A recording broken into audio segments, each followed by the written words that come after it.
Conference on the African continent. Hear the vision, engage with the leadership. His Excellency John Dramani Mahama, President of the Republic of Ghana, takes the stage as our special keynote speaker. Join a constellation of esteemed energy and hydrocarbon ministers, including the Honorable John Jinapor, the Honorable Ekperikpe Ekpo, the Honorable Muhammad Arkab, the Honorable Sangafoa Koulibaly, and the Honorable Bruno Jean Itua. Gain invaluable insights from brilliant minds and global policymakers like Dr. Umar Farouk, Francesco Lacamara, NJ Ayuk, Damirola Ogumbi, Gabriel Lima, and many more. Immerse yourself in captivating, informative sessions. Participate in thought-provoking panel discussions led by the world's leading experts. Discover the future, uncover the latest trends, the most disruptive emerging technologies, and the policies that will shape the global energy landscape. Don't miss your chance to be part of this transformative event. Register now at www.aetconference.com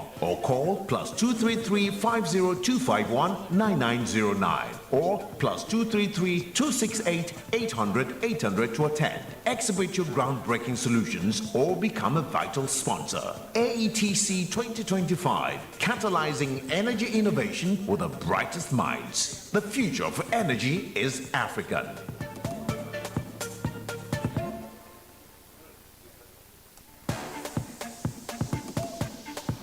The future of energy is here, and we are not just answering the call, we are igniting the revolution. Mark your calendars. From the 27th to the 29th of May 2025, the power of progress converges in the vibrant heart of Accra, Ghana, at the prestigious Labadi Beach Hotel. The Africa Energy Technology Conference 2025, under the powerful theme Innovate, Invest, Implement, Revolutionized Financing for Sustainable Energy Growth in Africa. This is where global energy titans, visionary policymakers, groundbreaking technology innovators, and strategic financial institutions unite. Prepare to forge the critical pathways that will ignite Africa's energy revolution.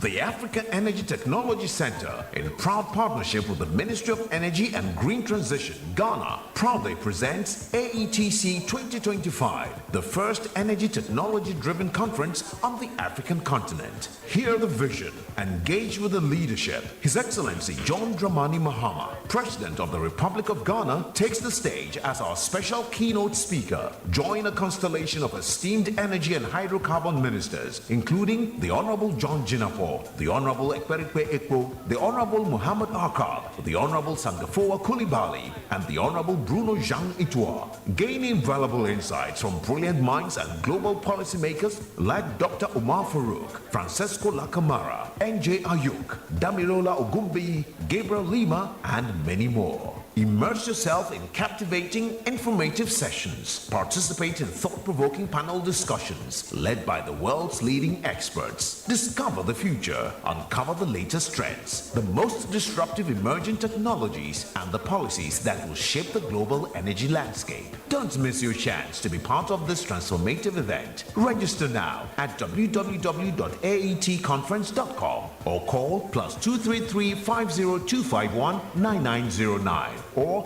+233 268 800 800 to attend. Exhibit your groundbreaking solutions or become a vital sponsor. AETC 2025, catalyzing energy innovation with the brightest minds. The future of energy is African.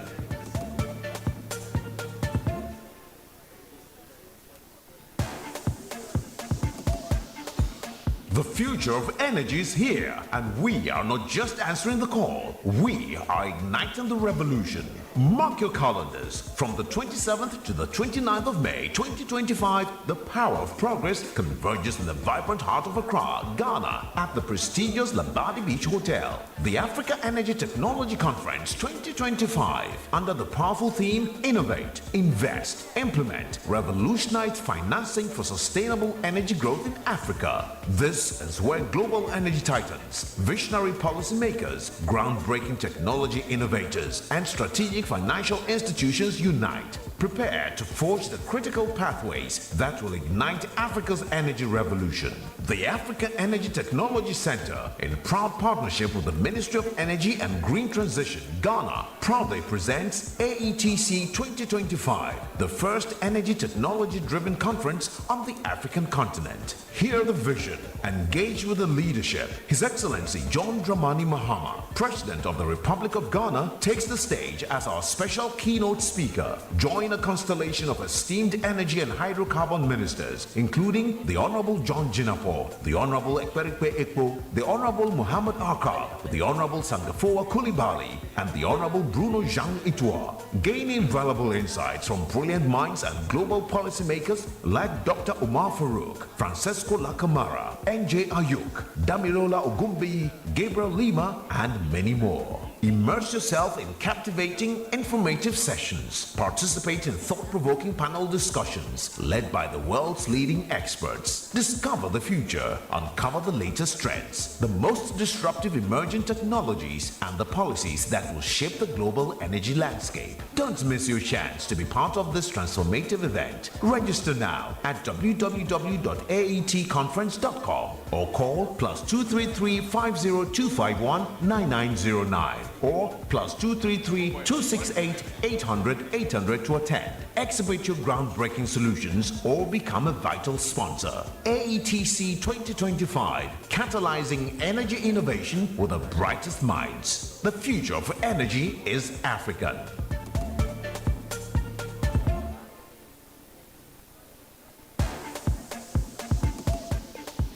The future of energy is here, and we are not just answering the call, we are igniting the revolution. Mark your calendars. From the 27th to the 29th of May 2025, the power of progress converges in the vibrant heart of Accra, Ghana, at the prestigious Labadi Beach Hotel. The Africa Energy Technology Conference 2025, under the powerful theme Innovate, Invest, Implement, Revolutionized Financing for Sustainable Energy Growth in Africa. This is where global energy titans, visionary policymakers, groundbreaking technology innovators, and strategic financial institutions unite. Prepare to forge the critical pathways that will ignite Africa's energy revolution.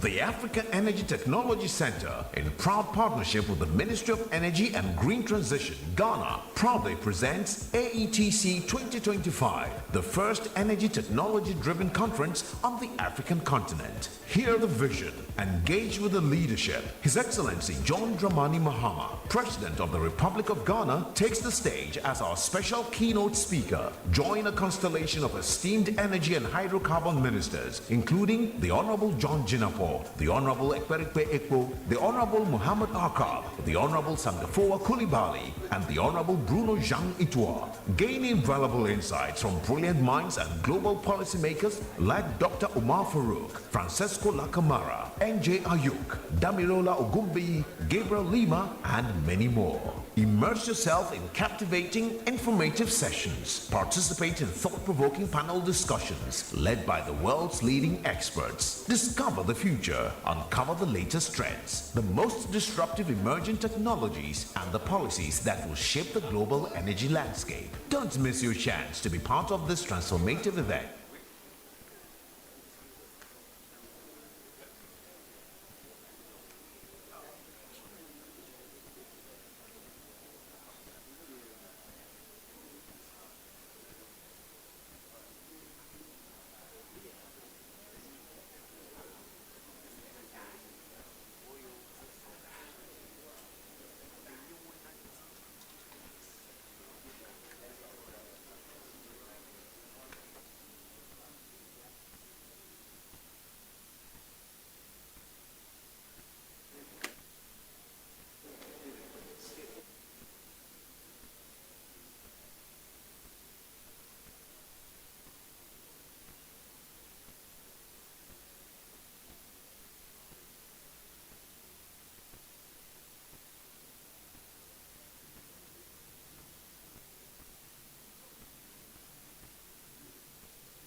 listen to rise.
Ladies and gentlemen, I ask that we rise to receive Ghana's Minister for Energy and Green Transitions.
Let's begin this morning with an acknowledgement of the host nation for the second Africa Energy Technology Conference, the Republic of Ghana, the national anthem.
And now a warm cultural welcome to Ghana.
conference is a voice of the future. Would you please make welcome from Tech in Age School, Saidnon Jojo Dazi.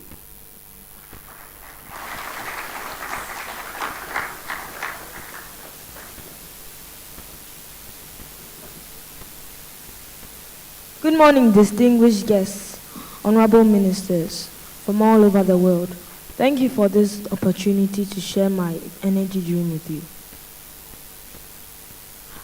I imagine in the near future a day where a child can wake up without worrying about a power outage, where people can get treated at clinics, where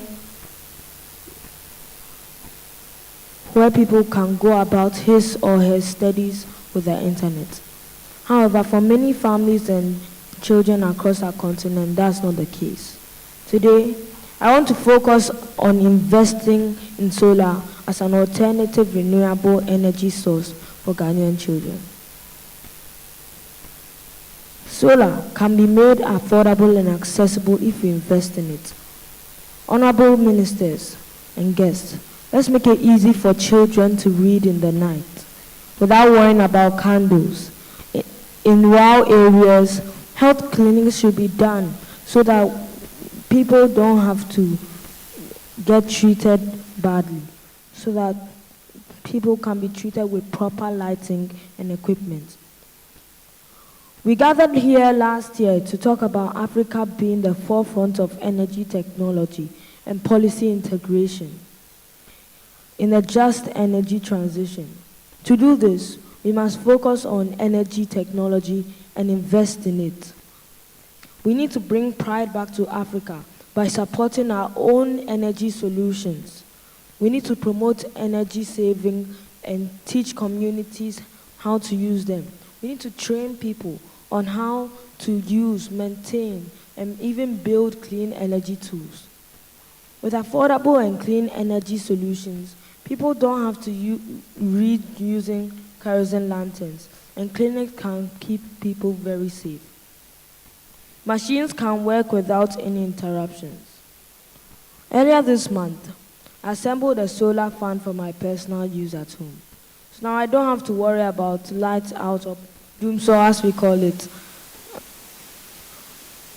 If I can assemble this on my own, then all children all over Ghana should be able to do it.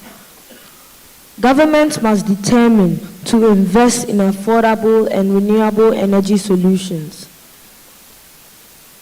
Mr. President, honorable members, investing in education and practical training is very important. I started a coding club in my school, hoping that I'll make a change. But the children lacked enthusiasm. It was like they were not really interested. So I can guarantee that the government will have to be very serious about this investment so that we can really change their mindset, because it won't be easy. However, it's doable. That's why today I stand before you, Mr. President, honorable ministers, and leaders of our nation, to invest in giving children light and electricity. We have to give communities affordable electricity for the future of our continent. Let us not leave any child in the dark.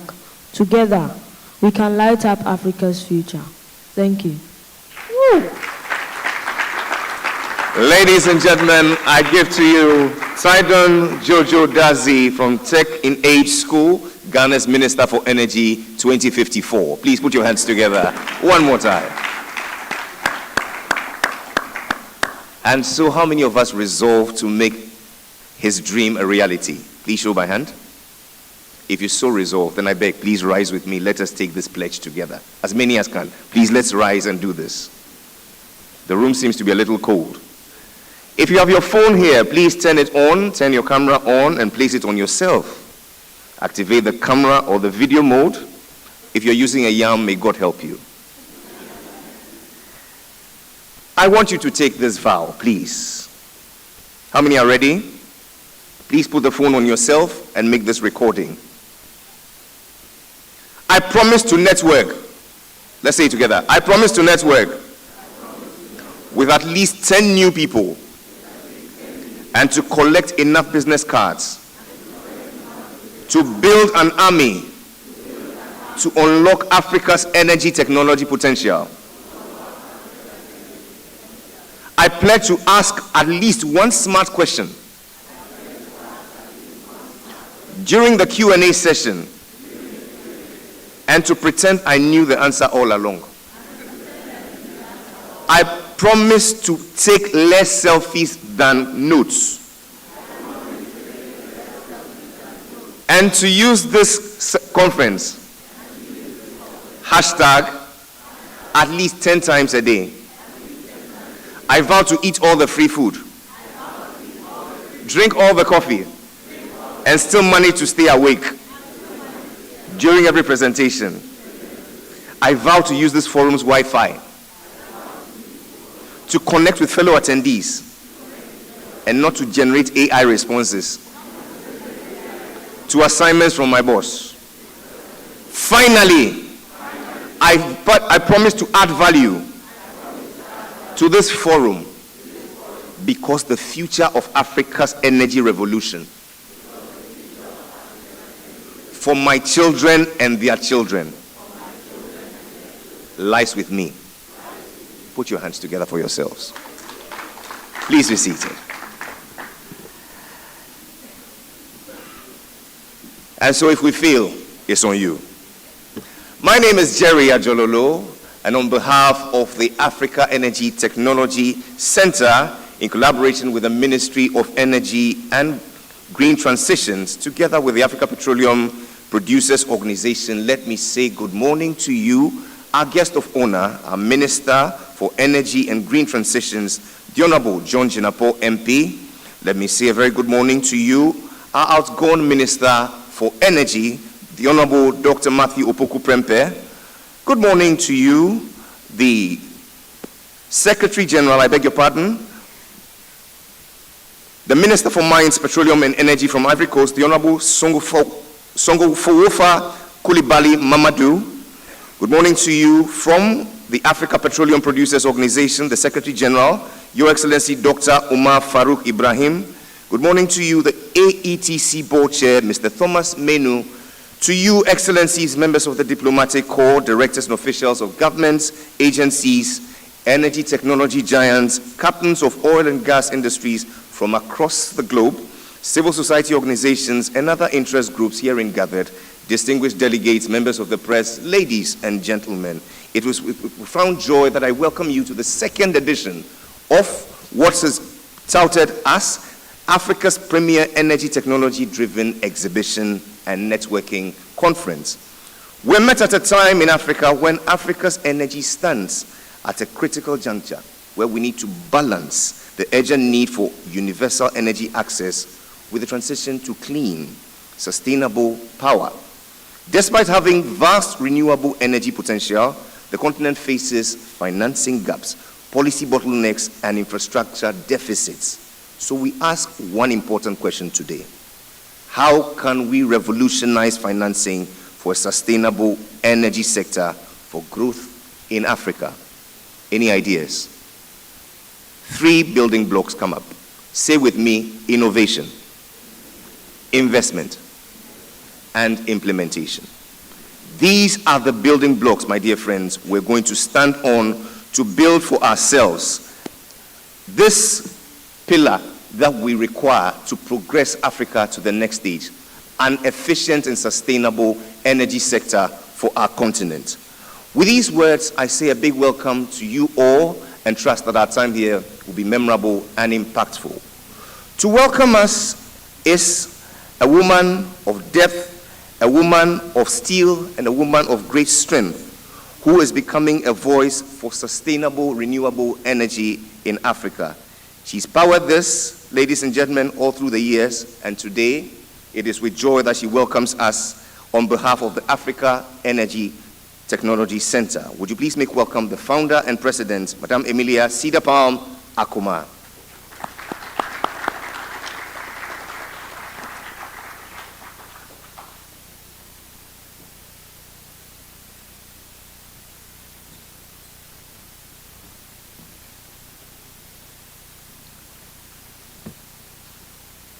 It's a beautiful day, don't we agree? Oh, I can't hear you. It's a beautiful day, isn't it? Fantastic. Honorable Minister, distinguished guests, development partners, innovators, industry leaders, and change makers. A very good morning and welcome to AETC 2025. I stand before you today not just as the founder of the Africa Energy Technology Center, but as a woman, an African woman, who dared dream that Africa's energy revolution can and must be led by us, by Africans for Africa. Last year, we planted a seed. Our inaugural conference challenged us to move beyond the rhetoric, connecting innovation to action, and spotlighting technology as the heartbeat of Africa's energy technology future. The response was resounding. Africa is indeed ready. Now, here we are in Ghana today, a nation that boldly is leading energy innovation, hosting the second edition of a conference that is not just growing in scale, but deepening in significance. This year's theme, Innovate, Invest, Implement, Revolutionized Financing for a Sustainable Energy Sector Growth in Africa, is not just a slogan, it's a powerful call to action. Because innovation without investment is merely imagination. Because investments without implementation is stagnation. And because implementation without inclusion leaves too many behind. We are here today to fundamentally change that. We are here because over 600 million Africans still live without electricity. We are here because climate vulnerability devastates our communities, and because brilliant young minds across our continent are brimming with ideas, yet starved of funding and support. But more importantly, we are here because the solution resides within us, each one of you. Africa possesses the abundant sunshine, the powerful winds, the vast water resources, the critical gas, and above all, the indigenous people, to power a new era of sustainable, inclusive energy growth. Our objective at the AETC is clear. We aim to build the first smart energy technology hub for Africa. I think that deserves a round of applause when we agree. A place where cutting-edge technology, strategic capital, and local expertise converge to solve Africa's energy challenges. We are here to revolutionize how energy is financed in Africa, to push beyond traditional aid models, to create bankable, scalable, tech-driven solutions, to bring women and youth from the margins directly to the center of this transformation, to forge partnerships that are African-owned and globally respected. Ladies and gentlemen, the future of energy, like we say at the AETC, is African. It is African not only because of our immense natural resources, but because of our unparalleled human potential. Our engineers, our entrepreneurs, and our policymakers and innovators. At AETC, we are proud to provide that definitive platform where these voices can be heard, where policy meets practice, where capital meets community, and where ambition meets accountability. This is not just an energy conference, it's a catalyst for monumental change. At AETC 2025, this is where critical ideas will be signed, minds will be ignited, and transformative partnerships will be forged that will redefine the energy landscape of this continent.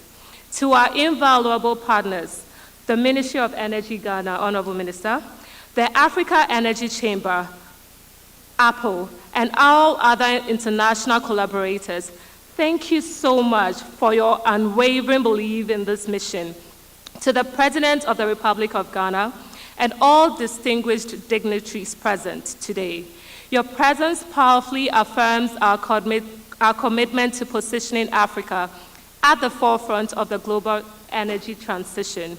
To every woman and young person watching this, know this: you belong in a room, you belong in the labs, you belong in the helm of Africa's energy future. Let us move boldly and decisively from innovation to investment, to implementation, because I believe that is where we are lacking as Africans. Let us not just talk about transformation in Africa, but let us build it together, empower it, and let us champion it. Welcome to AETC 2025. Now let's get to work. Thank you.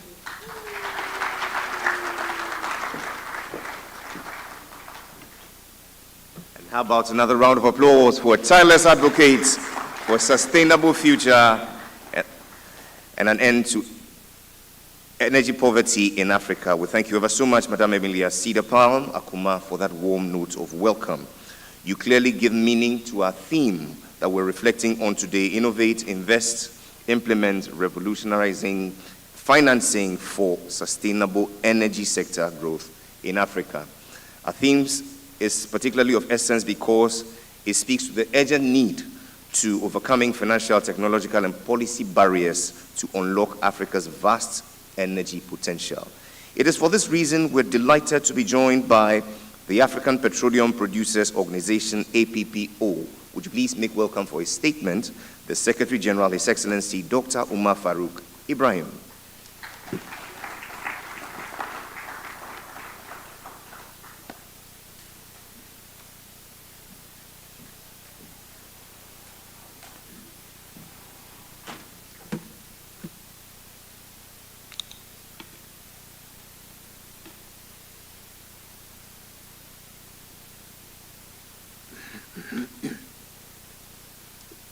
Excellency John Abdullahi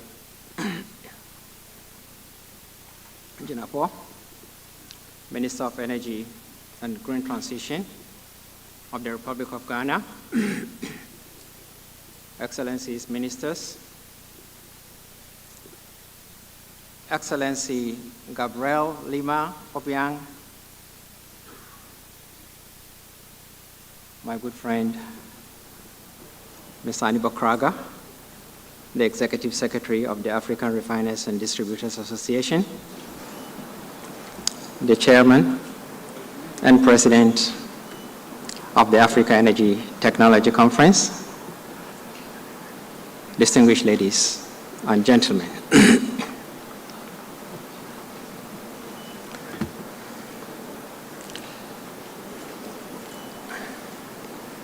I should like to express my personal appreciation and that of the organization that I represent, the 18-member country African Petroleum Producers Organization, APPO, to AETC for the invitation to share our thoughts with this distinguished audience on a theme of great importance to the African energy industry: innovate, invest, implement, revolutionize financing for sustainable energy sector on the African continent. To better appreciate the importance of this theme for the sustainable development of the African energy industry, in particular, the oil and gas industry, it's very important that we situate this discussion in the context of where Africa, especially sub-Saharan Africa, is coming from, where we are today, and where we aspire to be in the very near future. The history of oil and gas on the African continent has been typical of the history of colonial economy, where industries are developed to cater for the needs of the metropole, not the people of the colonies. Where the colonies benefit from an industry, it is more to facilitate greater production for the benefits of the metropoles than any concern for the betterment of its colonists. This explains why almost all oil and gas pipelines across sub-Saharan Africa, until fairly recently, ran from oil and gas fields to the seaports for export. oil and gas, like cash crops, were developed to satisfy the needs of those who have the purchasing power. And Africans were considered too poor to buy these commodities. Because our oil and gas have been commoditized, making them out of reach of our people, those for whom these forms of energy are produced took control of the industry by providing the finance for oil and gas projects in the upstream, midstream, and downstream sectors of the industry. Similarly, they came to control the technology of the industry with their IOCs and service companies dominating exploration, production, and processing of our crude oil and gas. Finally, they ensured that the market for our oil and gas is outside our shores. We were made to believe that we were too poor to access the energy that God has endowed us with. So, throughout the colonial period and for most of the post-colonial period, we were satisfied exporting our energy for foreign exchange, with which our elites, both in public and the private sectors, lived on ostentatious lifestyles. Worse is the fact that a vast majority of our people, including our intellectuals, our pressmen, and our opinion molders, came to see exporting our energy and importing mostly consumable goods and services as normal for countries aspiring to become developed. And as our populations grew and our small-scale industries, textiles, food, and packaging began to collapse because there was no energy to power them, our dependence on foreign imports grew exponentially to a point where our energy exports are unable to pay for our imports. That was a scenario up to 10 years ago, when world leaders, including the leaders of our countries, whose economies are heavily dependent on oil and gas revenue, gathered in Paris for the climate summit, where the world formally accepted a global paradigm shift away from fossil fuels to renewable energies, euphemistically called the energy transition. The policies introduced in pursuit of energy transition threw up a number of immediate and not so immediate challenges to African countries that have for several decades depended on foreign financing, technology, and markets to operate their oil and gas industry. All of a sudden, those on whom we have been dependent for funds, for technology, and for markets decided to abandon us. No more financing of oil and gas projects in Africa, they pronounced. No more research, development, and innovation in oil and gas, but in renewables. And a series of policies were churned out, especially by the developed countries of the North, to limit and eventually end fossil fuel use, not only in their countries, but globally. It's interesting to note the scientific knowledge that burning fossil fuels emit greenhouse gases, which are said to be dangerous to the planet Earth, had been known as far back as 1859, when an Irish climate scientist, John Tyndall, published a study to that effect. 37 years later, in 1896, another European climate scientist, this time a Swiss by name Cervantes Arvios, also published a similar finding. But those studies were not publicized, and both Europe and the United States continued to use fossil fuels until they became fully industrialized and lifted their people from poverty to affluence. Fossil fuels were used to make the difference between the poor and the rich nations. Now that it is Africa's turn to get more industrialized, we're being told that the energy that today's industrialized and developed countries use to transform their economies and the living conditions of their people for the better is dangerous for humanity to use. So we are persuaded, literally been compelled to abandon the so-called dirty energy for so-called clean energy.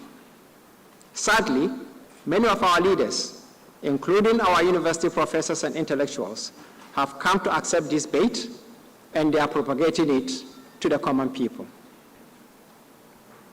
Ladies and gentlemen, lest we are misunderstood, APPO is not contesting the science of climate change. What we are saying is that by their own admission, Africa contributed about 3% of global emissions. In other words, only 3% of the world's climate problems were caused by 18 to 20% of the global population, which is in Africa. But when it comes to the search for solutions, we are not asked to contribute 3% to the solutions, but we are asked to make as much contributions as those who were responsible for the problems and who are still benefiting from the problems they caused to our common patrimony. This brings me to another bait that our leaders have easily risen to, the offer of climate justice. And what does climate justice translate to? In the last few COPs, developing countries have been demanding for climate justice, and the developed countries have been making pledges of financial support to developing countries for mitigation, for adaptation, loss, and damage. These pledges have never been fully redeemed.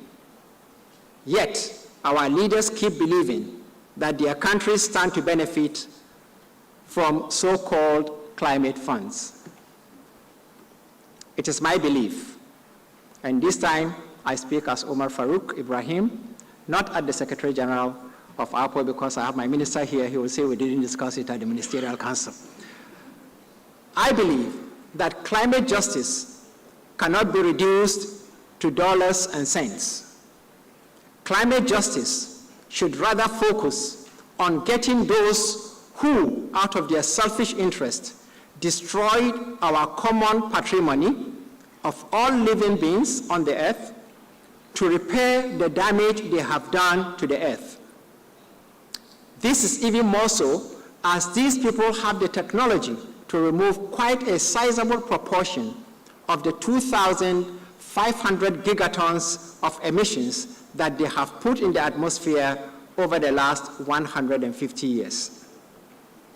They have the technologies and they have the resources, but they will not want to deploy those technologies for the simple fact that doing so will negate the very essence of their quest for energy transition, namely energy security. In other words, if oil and gas are made environmentally friendly, it will continue, or they will continue, to be the energy of choice because of their affordability relative to renewables. And that will make these countries continuously dependent on foreign sources of energy. In short, it will defeat their strategic quest for energy security. Excellencies, ladies and gentlemen, the era of lamentations in Africa is over. We have to take our destinies into our own hands. And this is exactly what APPO has been doing since the reform. Having identified the imminent challenges that the global energy transition poses to the oil and gas industry in Africa, namely the challenge of finance, of technology and markets, APPO decided to take practical actions to address them. To address the finance challenge, APPO and Afro-Exim Bank went into partnership to establish the Africa Energy Bank, headquartered in Abuja. The AEB's mission is to bridge the gap in funding oil and gas projects in Africa, resulting from the decision of our traditional financiers to abandon our oil and gas industry.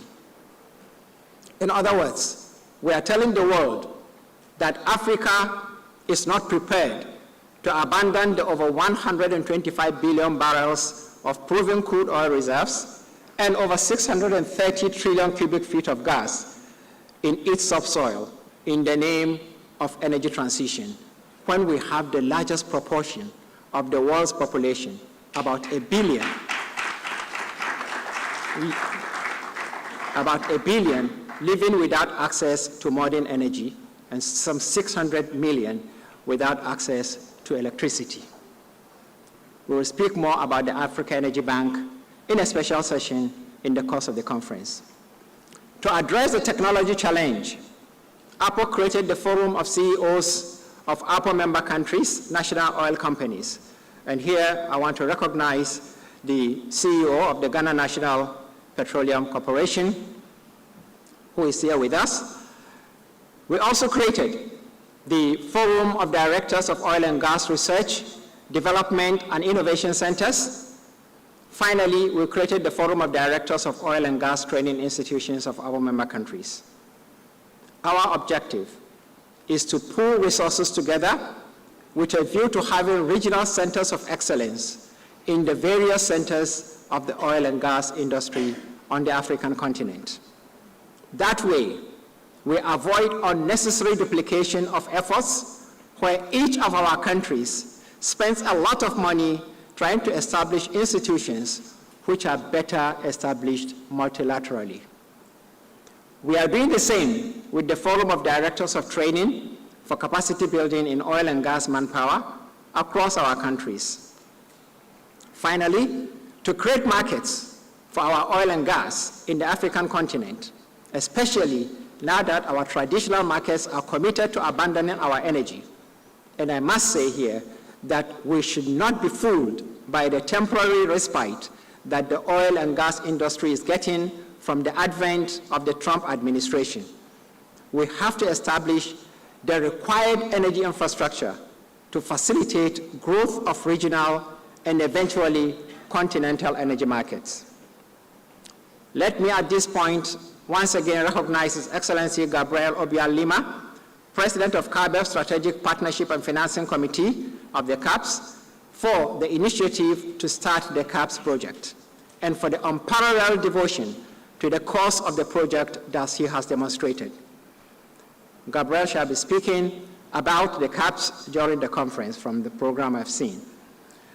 Distinguished ladies and gentlemen, APPO is leading the way, new thinking in Africa, one of the first looking inwards to find solutions to our challenges. That explains the birth of the Africa Energy Bank. Our concerted efforts to have centers of excellence and our determination to provide the required infrastructure to facilitate the growth and development of African energy markets. The time has come for Africa to believe in itself, for Africa to look within, to address the challenges it is facing. Time is fast gone when we sit in Africa and believe that our salvation should come from so-called developed countries. We have no choice but to save our continent for ourselves. We can't wait for anybody to do that for us. I thank you very much.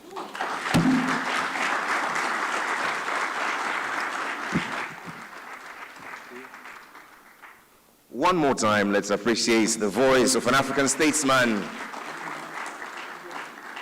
We thank you ever so much, Your Excellency Dr. Umar Farouk Ibrahim from the Africa Petroleum Producers Association, the Secretary General. Thank you for those very progressive thoughts. And I believe APPO must be strongly commended for spearheading efforts to mitigate dependency by the continent on Western technology and Western markets for oil export revenues. What they have done is to promote cooperation in petrochemical research and technology. And I like the bit about your strong progressive or prescriptive views on climate justice, but much more than that, the need to avoid duplication of centers of capacity building. Please, one more time, a round of applause. We proceed in the program to acknowledge the presence of the Director General of the International Renewable Energy Agency, IRENA. Please make welcome Mr. Francesco Lacamara for his views on screen.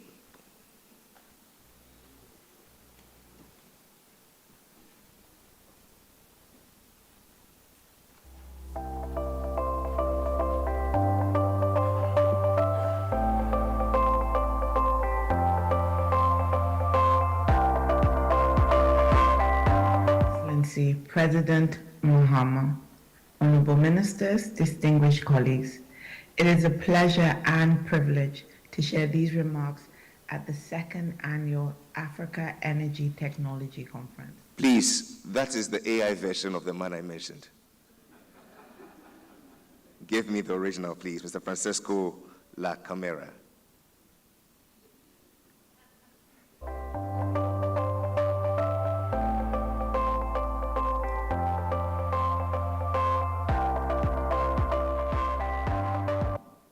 Dear Excellencies, distinguished guests, ladies and gentlemen, good morning. It's my great honor to join you today at the Africa Energy Technology Conference. This year marks 10 years since the adoption of the Paris Agreement. And while renewable energy deployment has since grown, progress remains insufficient to meet our climate and sustainable development goals.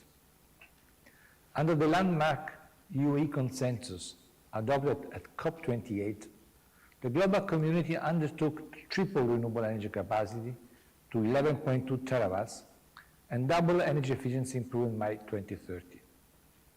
This underscores the magnitude of our shared challenge and the urgency of strengthening international collaboration and mobilizing, scaling up, and expanding access to capital.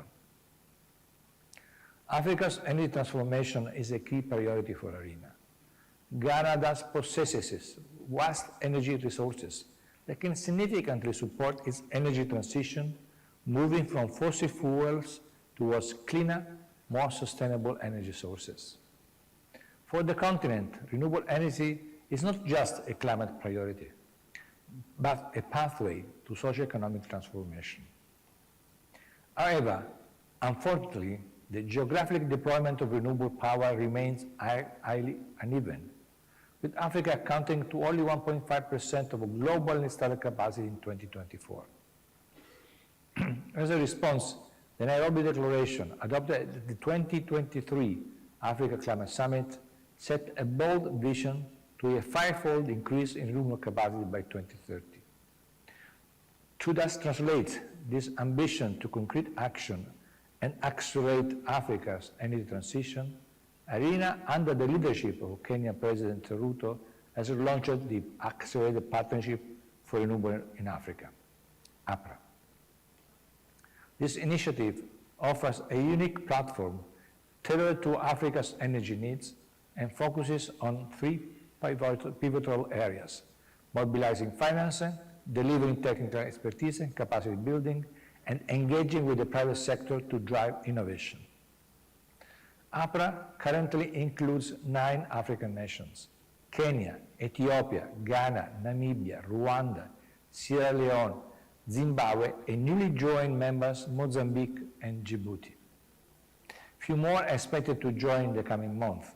A recognition that this initiative is seen as a real, concrete tool for accelerating sustainable energy transition.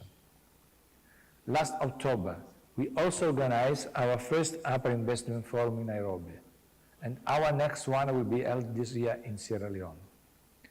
During the forum, a total of 25 projects from all 7 APPO countries were showcased.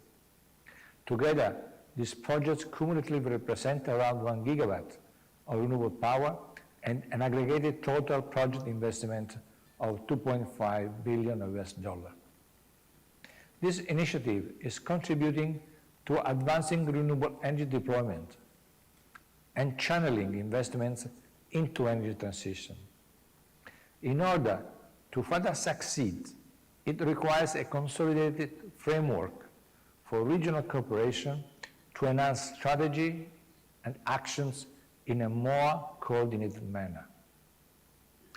Additionally, reaching climate energy goals needs a bottom-up approach to energy planning. Work closely with governments and investors to identify the best investment projects and help financing investment. This can be facilitated by ARENA's platforms, such as the Energy Transition Accelerating Financing Platform, ETAF, which was established to mobilize capital from global financial institutions and accelerate the implementation of renewable energy projects in developing countries. ETAF facilitated funding and de-risking services for projects subject to the credit and risk guidelines and approval processes of ETAF funding partners, and is open to commercially feasible projects demonstrating a high degree of readiness. I encourage all stakeholders here today to submit their project to ETAF and support Ghana's energy transition goals.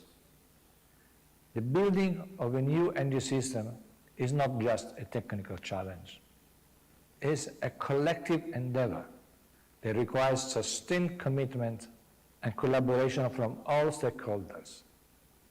Together, we can build a cleaner, more sustainable future for all, powered by renewables. Thank you. Thank you all for your attention. We're grateful to you, Mr. Francisco La Camara, Director General for the International Renewable Energy Agency, for those warm calls for collaboration amongst all stakeholders as we overcome financial, technological, and policy barriers to unlock Africa's vast energy potential. Talk of Africa's vast energy potential and those who have come in handy for us this year, it's my pleasure to acknowledge, ladies and gentlemen, our sponsors who have graciously supported us in this endeavor. For our official partners, the Ministry of Energy and Green Transitions, the African Petroleum Producers Organization, the AETC, ACOP, together with Claron Health International, our flight partner Sadhguru, our transport partner Solar Taxi, Tutu, Paradise, EY, Shaping the Future, SIPS, Africa Energy Chamber, IRENA, ARDA. I believe they deserve a resounding round of applause.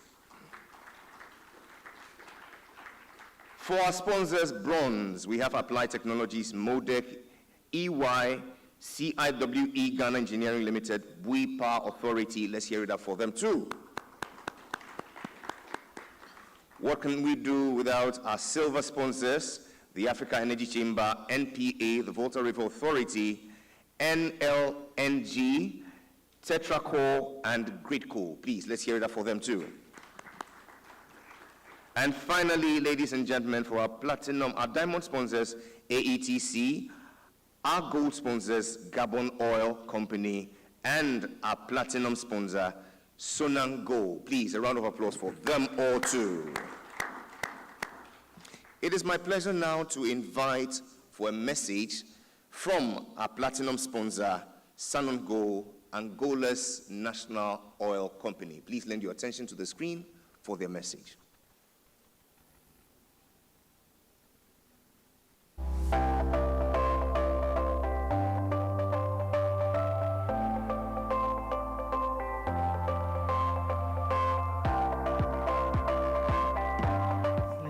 President Mahama, honorable ministers, distinguished colleagues, it is a pleasure and privilege to share these remarks at the second annual Africa Energy Technology Conference. Bring it down.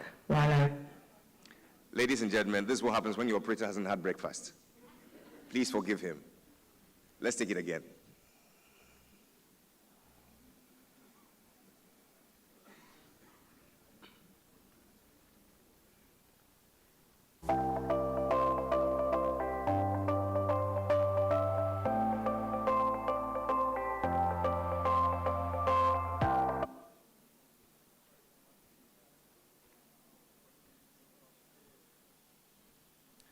We'll come to that shortly, but we proceed in the rest of the program. Distinguished ladies and gentlemen, for them, their mission is to ensure that everyone, everywhere can live a dignified life on a healthy planet powered by sustainable energy. For her remarks, ladies and gentlemen, I ask you to please lend your attention to the screen as we receive the CEO for Sustainable Energy for All, C for All, Her Excellency Damilola Ogunbiyi.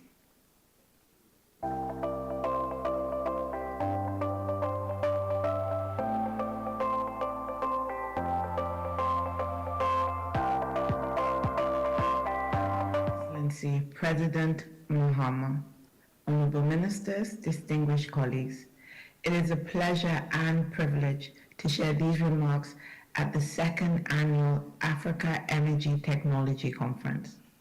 While I regret not being with you in person today in Accra, I am grateful that technology allows us to connect across borders and continue this important dialogue.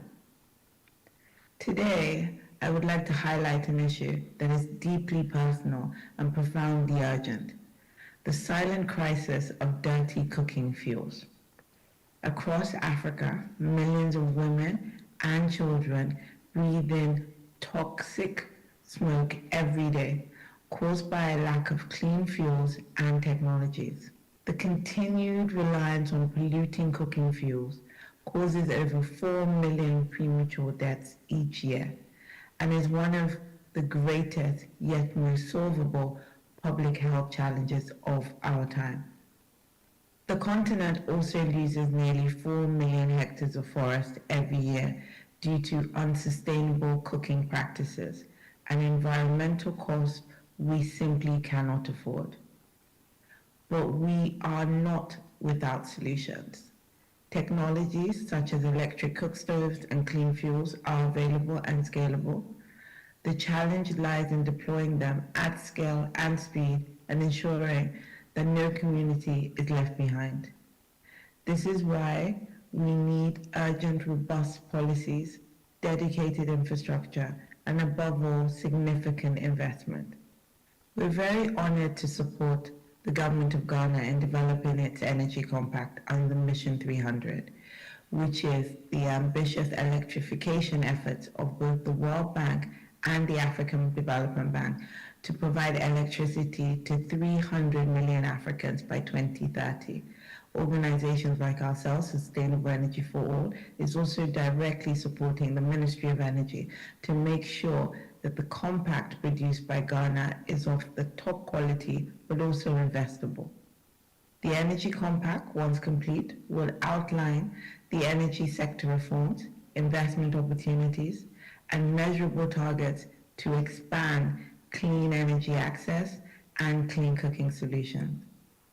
We're also proud at Sustainable Energy for All to have worked alongside the Ghanaian government in crafting its energy transition and investment plan, which provides a whole of economy roadmap for the country to transition to cleaner energy sources and achieve net zero by 2060. This Ghanaian energy transition and investment plan is particularly important for the clean energy sector, and it details how the countries can replace traditional biomass with new technologies. The work we continue to do under Mission 300 and the implementation of the Ghana Energy Transition and Investment Plan are the kinds of efforts that embody partnership in action and are central to our collective energy goals. At a global level, Sustainable Energy for All is championing initiatives such as the Global Electric Cooking Coalition and working with governments to integrate clean cooking into electrification plans. We're also committed to ensuring that clean cooking is not treated as an afterthought, but as a core pillar of our energy transition efforts. As we reflect on the pathway forward, I want to stress that Africa's population is growing faster than any other region in the world. We have a golden opportunity to demonstrate leadership in ending energy poverty while accelerating the clean energy transition. Let us work together, governments, private sector, civil society, and development partners to ensure that every home, every woman, every child has access to energy that makes them thrive. I wish you all fruitful deliberations, and I look forward to working with you all to transform Ghana and Africa as a whole. Thank you. We thank you ever so much, the CEO of Sustainable Energy for All, for those very warm thoughts, Your Excellency Damilola Ogunbiyi. It is particularly heartwarming that we receive in our midst, ladies and gentlemen, the outgoing Minister for Energy, under whose tenure Ghana developed the new national energy transition framework and pave the way for a more specific practical strategies within Ghana's energy transition and investment plan. Please, ladies and gentlemen, a round of applause one more time for the Honorable Matthew Opoku Prempeh. Thank you for joining us yet again. But it has fallen to his successor to chart a new path, one which is fueled by an ambition to strike a delicate balance between energy sovereignty, climate action, and fiscal stability, a strategy not just for empowering the nation, but to transform it. Would you please make welcome our Minister for Energy and Green Transitions, the Honorable John Jinapor, as he delivers the keynote.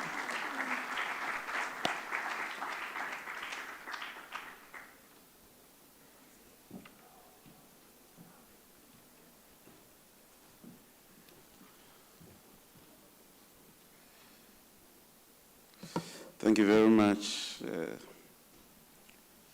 distinguished ladies and gentlemen. Let me stand on the existing protocols to, first of all, welcome everybody. But before that, let me, like the MC did, acknowledge my predecessor and my brother, the Honorable Matthew Opoku Prempeh, who was Minister for Energy. But he was not Minister for Energy and Green Transition. He was Minister for Energy. I'm Minister for Energy and Green Transitions.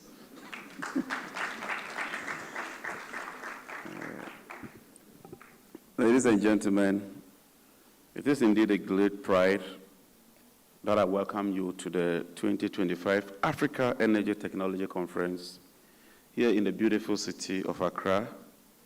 As you may be aware, Ghana is a nation blessed with potential and burning ambitions. A nation committed to building a resilient, inclusive, and self-determined energy future. The theme for this year's conference, Innovate, Invest, Implement, I may call them the 3 I's, is not just a continental call to action, but a challenge to our collective will to take charge of our energy destiny. Distinguished ladies and gentlemen, for centuries, Africa has played the role of a raw material exporter, a resource-rich continent, but trapped in an extractive economic model. This model has not worked. This model has not yielded a positive result, and yet we are told to cling to it and hoping for a different result. I hold the view that this model must end, because like the Secretary General for APPO stated, it does appear that it's not working for Africa, and so there ought to be a paradigm shift. Energy, as you are aware, is the backbone of many economic activities, and its absence certainly hinders various sectors, such as the agricultural sector, industrial sector, and healthcare in general. Without reliable, affordable, and sustainable energy sources, Africa cannot achieve its full potential for economic growth, social progress, and overall development. Unfortunately, however, a large portion of Africa's population, particularly in sub-Saharan Africa, lack access to energy such as electricity and clean cooking. For example, estimates show that Africa's per capita energy consumption stands at only 40% compared to that of the world average. It's even sad for sub-Saharan Africa. And for sub-Saharan Africa to achieve affordable electricity or universal access by 2030, we would need to hook on 90 million people every year. That is 3 times what we are doing currently. At present, like was stated, about 600 million people in Africa, or 43% of the total population, lacks access to electricity, with 80% of that coming from rural communities. This is the stark reality, and this is the challenge that confronts Africa. But the good news is that some African countries are making very good progress. Ghana is on course to achieving universal access to electricity. Côte d'Ivoire is doing very well, and some other African countries are showing the way. And so even with this stark reality, there's certainly light at the end of the tunnel. The time has come for a bold, Afrocentric energy strategy built on local ownership, innovation, and local benefit, with emphasis on local content and local participation. Our people must be producers of energy and not just consumers of energy. We must maximize value along the entire energy value chain, from exploration and generation to distribution, and also ensure that we promote innovation. Energy must be the backbone of Africa's economic transformation. That is the change we need, and not cosmetic reform. This must be achieved through a fundamental reset. Distinguished guests, Africa's greatest resource is not just what is buried beneath or underground, but what walks amongst us. It is the youth, and I mean the youth of Africa. Bold, brilliant, and boundless in potential. It is also our women, strong, strategic, and severely underutilized in the energy sector. If we are to innovate and implement bold ideas, the continent must place its youth and gender at the center of its key reforms. Distinguished ladies and gentlemen, the global energy chessboard is shifting, and Africa is being played. The recent 50% tariff imposed by the United States on Europe's clean energy technology exports, disruptions in global logistics, and ongoing geopolitical rivalries have stark implications for Africa. Yet, we remain eager to adopt external prescriptions without questioning them, even when it is obvious that these prescriptions would not cure our sickness. I am a proponent of renewable energy, and I support the rolling out of renewable energy. And I'm happy to announce that on Friday, I'll be launching some projects in some part of Ghana where we seek to hook on 150 communities through off-grid solar solutions. And so, let me emphasize that I'm a proponent of renewable energies. Even this week, we're going to start the rolling out of what we call all-in-one solar streetlight projects. Our main objective is to take all our solar systems and adopt them and replace them with existing streetlights. Ghana's major problem has to do with what we call peak demand in the night. The difference between consumption during daytime and that of the peak demand is about 300 megawatts. And our estimate shows that streetlights alone accounts for about 300 megawatts. So if we're able to put all the streetlights on solar systems, what it means is that we'll be pressing or plateauing the peak demand. We'll be making a lot of savings, we'll bring about efficiency. And so I just want to make it clear that I'm a strong advocate of renewable energy.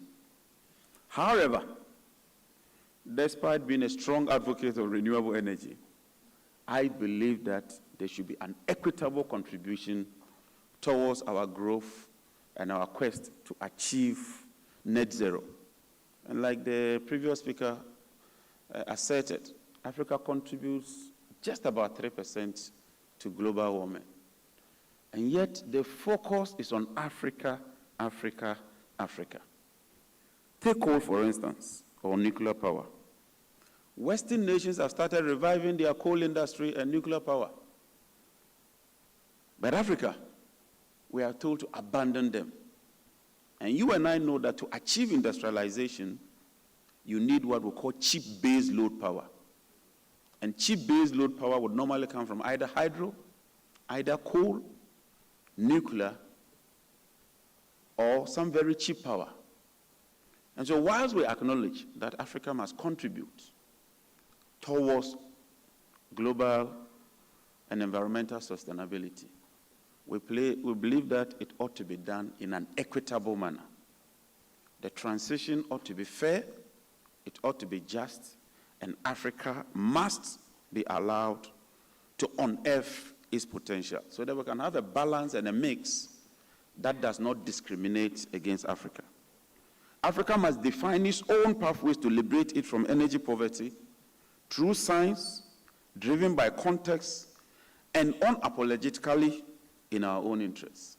It is on this note that I thank the organizers of this program for choosing that theme. We must be innovative. And that, for me, is the most important part of what we do. To tap the resource potential of Africa, we need capital. We can no longer rely solely on external financing, riddled with conditions, distortions, and colonial echoes. We must develop our own financial market, one that de-risks local projects, back big-ticket energy infrastructure, and retain value in the continent. The full operationalization of the African Energy Bank must be a top priority. I also believe that we must support APPO in all forms so that within this continent, we can build our own capacity, build our own financial resources, and invest in Africa, led by African entrepreneurs. We cannot light the way for our people while allowing rot to fester in our institutions. Corruption, mismanagement, and bad deals have robbed the sector of credibility and capacity. And it's not just Ghana. If you look across the country, we must bring about efficiency. And I hold the view that when it comes to, for instance, power purchase agreements, we must ensure that we get the best and fair price as much as possible. We must cleanse our energy sector of underhand dealings. Transparency and integrity must be non-negotiable. Africa is a partner to be respected, and exploitation must end. Let this conference be a turning point. Let it be a conference where we commit to build our own technologies, financing our own projects, and powering our own future. Let it be a conference where the voice of the youth, and women in particular, are heard and prioritized. Let us build a new Africa, one powered by its own people, its own ideas, and its own energy. On this note, I wish to welcome you to Ghana and to the AETC 2025. And I challenge each of you to take this landmark moment in Africa's energy revolution seriously. Ladies and gentlemen, let me once again thank all of you and extend the greetings of His Excellency, the President of the Republic of Ghana, to all of you. He would have wished to be here, but he's out of the country on an international assignment. So the President has granted me all his powers for this program alone. Once I'm done with the program, I transfer his powers back to him as head of state. Thank you very much, ladies and gentlemen. I'm grateful. Thank you. One more time, please help me appreciate Ghana's Minister for Energy and Green Transitions for that very thoughtful keynote.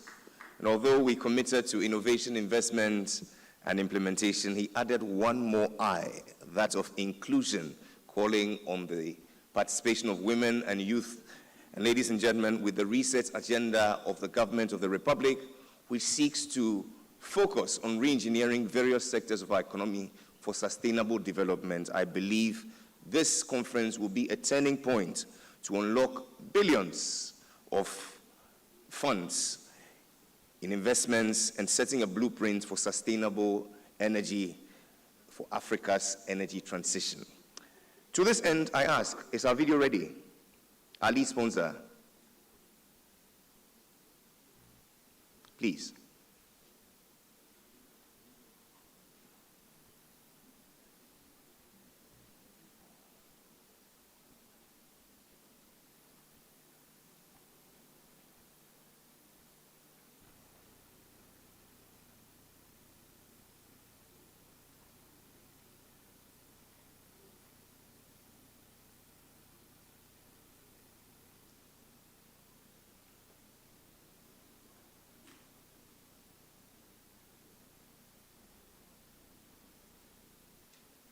I believe the video is in transition.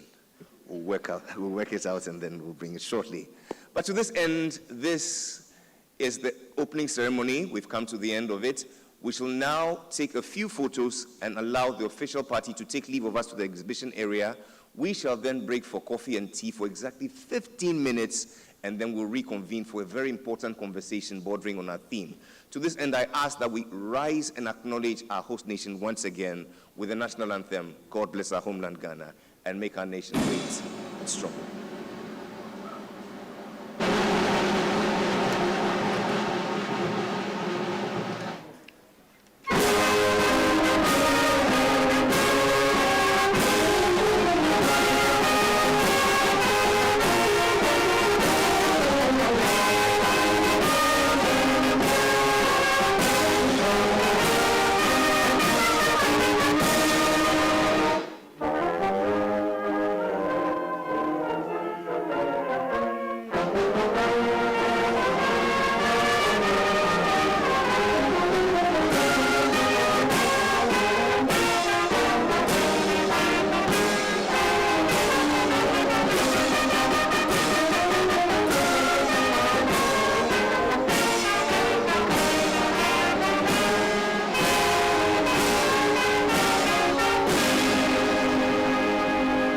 God bless us all in our homeland, Ghana and Africa, and make her great and strong. Please be seated briefly as I invite our guest of honor, the Honorable Minister, in the company of our convener, to please come up for the group photo. Respectfully, I would like to invite APPO to join the Secretary General respectfully. We shall have 3 photos. The first will be with the partners, the Ministry of Energy, the Africa Petroleum Producers Organization, and the AETC. Honorable Deputy Minister, respectfully, I ask that you join, together with the board chair of the AETC, a sport of music from the Ghana Police Band.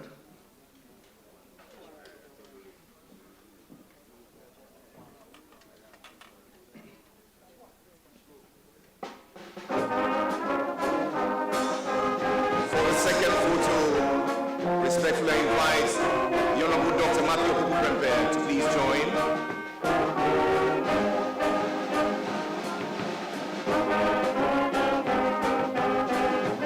And joining for the second photo, it's my pleasure to invite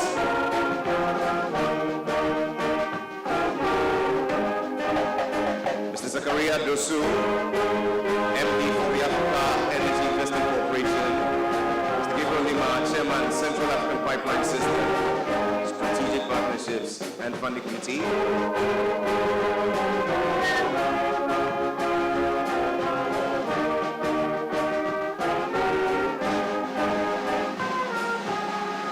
The next photo will be with all our sponsors, representatives of all our sponsors. Please come up. A rep each.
formally declare this conference duly open.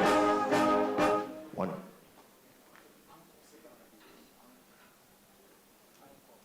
Thank you very much. So I have the privilege and honor to declare the Africa Energy Technology Conference 2025 duly opened. Thank you.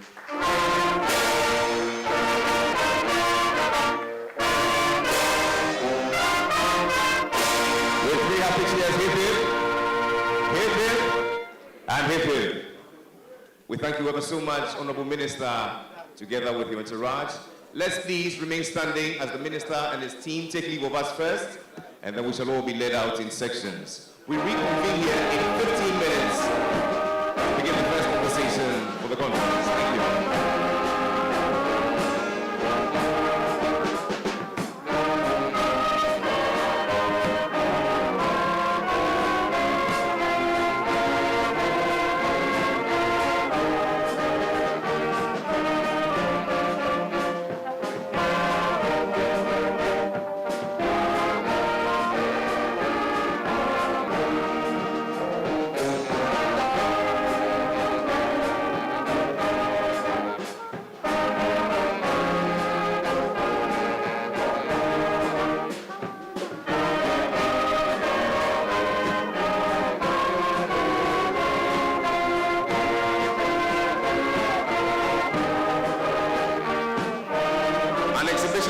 Outside, for which we encourage all to please go and view what's on display.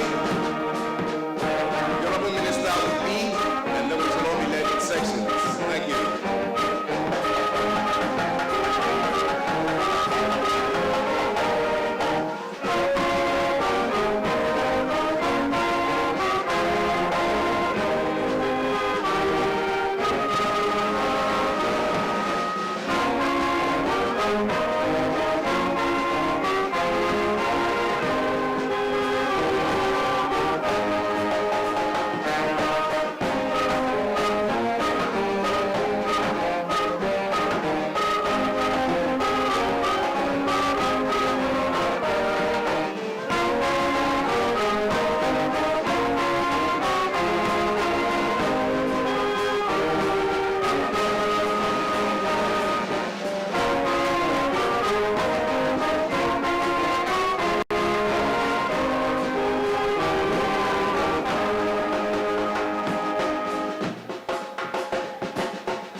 Organizing team, I ask that we set up the stage.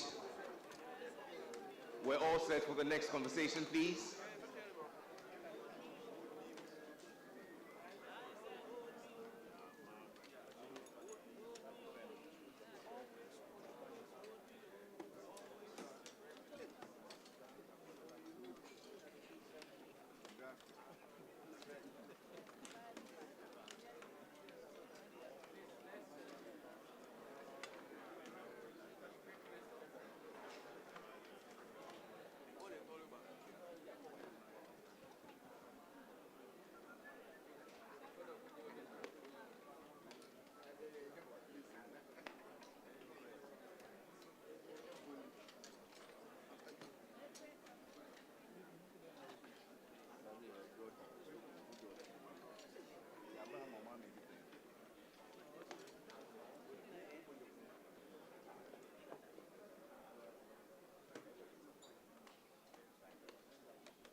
Make them small. No. So if for the panel, yes. But if for this thing, still, you put the screen. You put the screen.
It is requested that all agency heads please make their way to the exhibition area.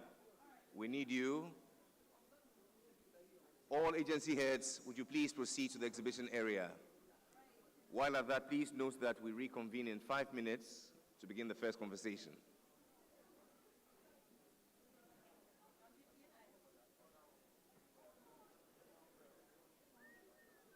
Yes, ma'am.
Ladies and gentlemen, please look around your chair to see if you find a missing pair of keys. It's a car key, a Mercedes for that matter.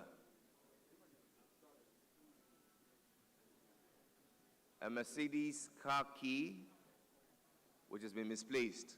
If you find it, please draw my attention to it.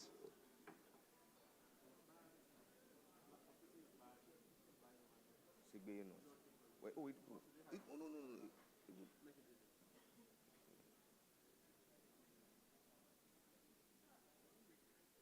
A missing pair of keys, a car key. It's a Mercedes.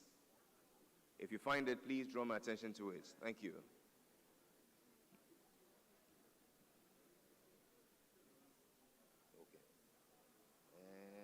Okay, you make them on them, you see.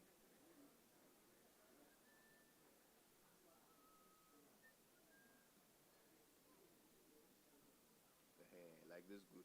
So say, presenter fee.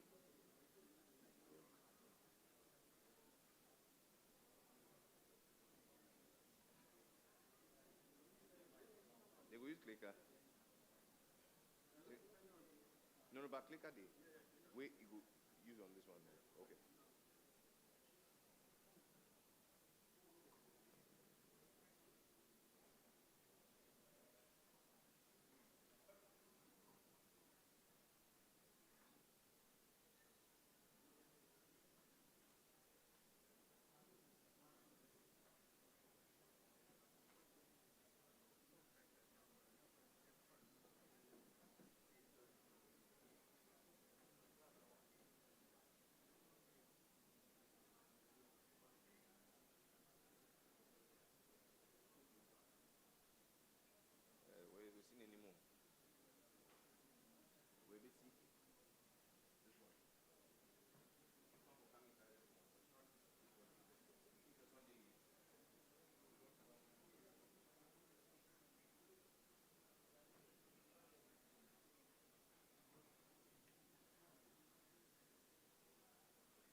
1, 2, 1, 2.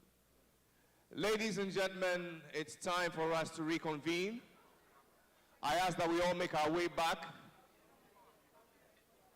Please get ready to stop work. Remember there's lunch, so please, go easy. Please come through with your tea, your coffee, your snack. We want to begin on time. Everybody, please come in. We are all set now.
Okay, ladies and gentlemen, the minister is set to come through for us to have the first conversation.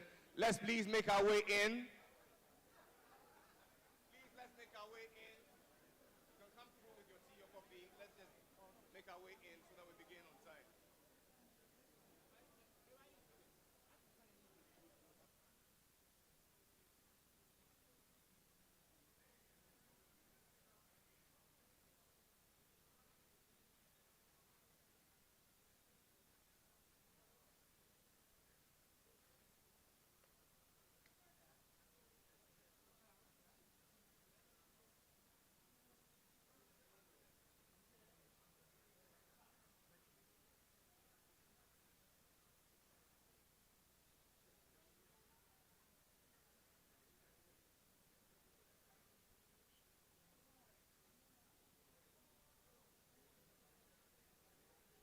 It's the high-level ministerial panel. All is set now. The minister will join us shortly.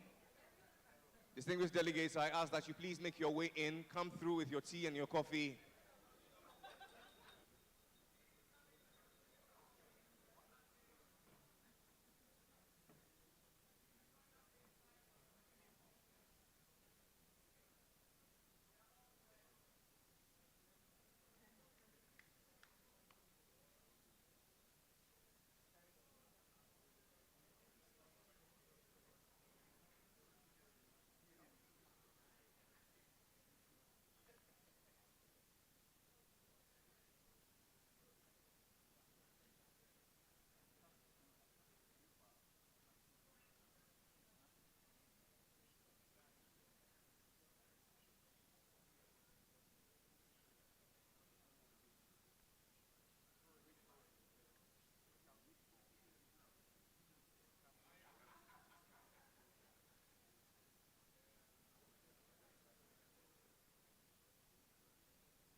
Thank you for your cooperation, ladies and gentlemen. I ask that we please be seated and hold ourselves in readiness.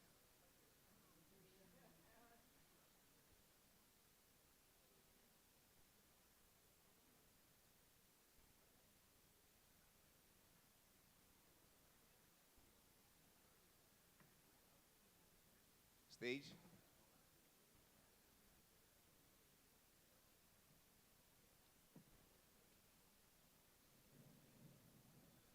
To the left.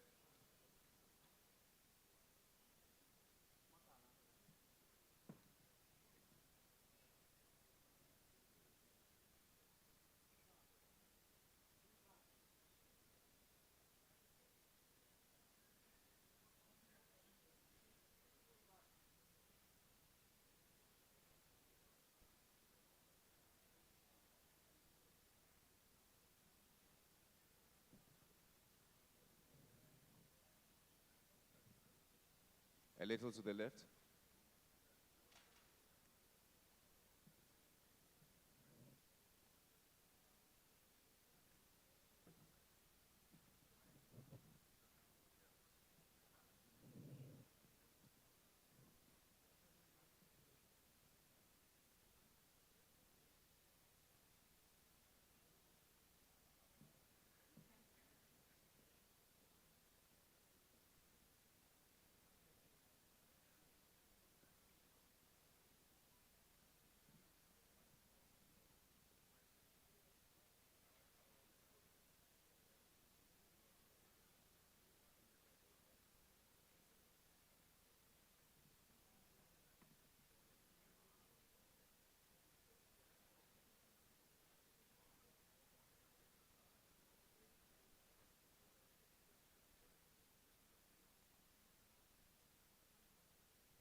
A quick roll call for the first conversation, the high-level ministerial panel. Please show by hand if you're here.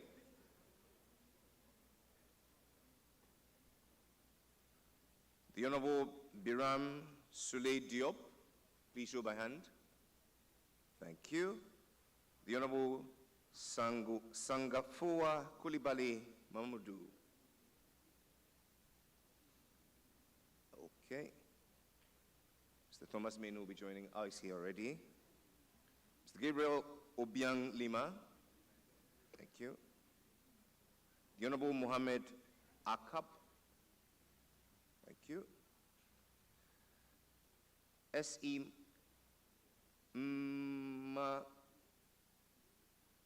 Ndolongji Aligze Naimbaya.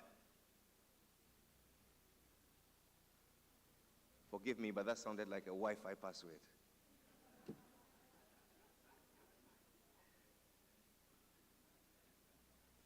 The Honorable Kingmide Pauline Akpuna. Okay. Do we have the Honorable Advocates Munyarazi Mangwana here with us?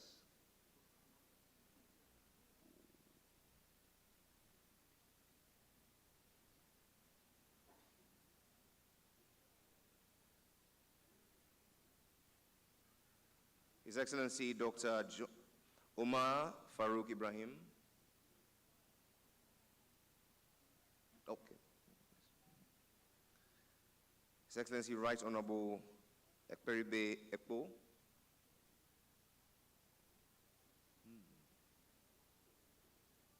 Distinguished delegates, if you could just give me 5 minutes, I would confirm all the attendees, and then we shall zoom straight into the conversation. We have our moderator, Dr. David Ampofo, on hand.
It is my pleasure to welcome you all to the second plenary for the second edition of the Ghana Energy Technology Conference. Just gone by was the opening ceremony. We were blessed to have the Honorable Minister open for us.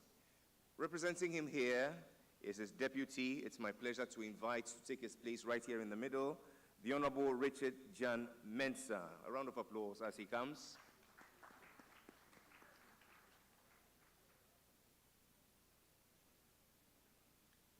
Moderating this session, it's my pleasure to invite the Chief Executive Officer of the Upstream Petroleum Chamber, Dr. David Ampofo.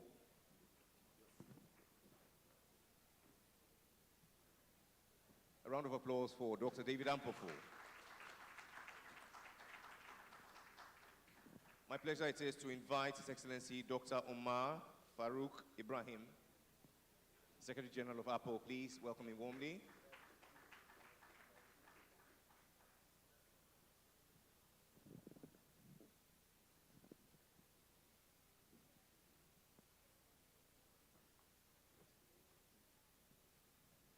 My pleasure it is to invite Mr. Gabriel Obiang Lima, Chairman of the Central African Pipeline Systems.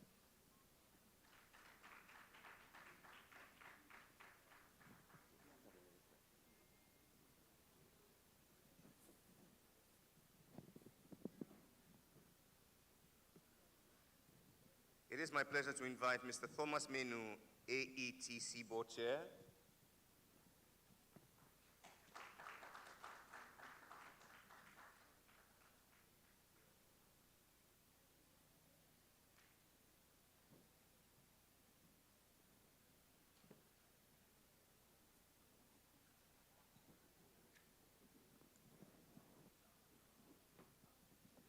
And so all is set for our high-level ministerial panel, deliberating on empowering Africa's progress, navigating policy, trade, and finance for energy transformation amidst political dynamics. Mr. Moderator, you have 45 minutes to engage your panel, and thereafter we shall take 3 questions altogether from the floor. Over to you, sir.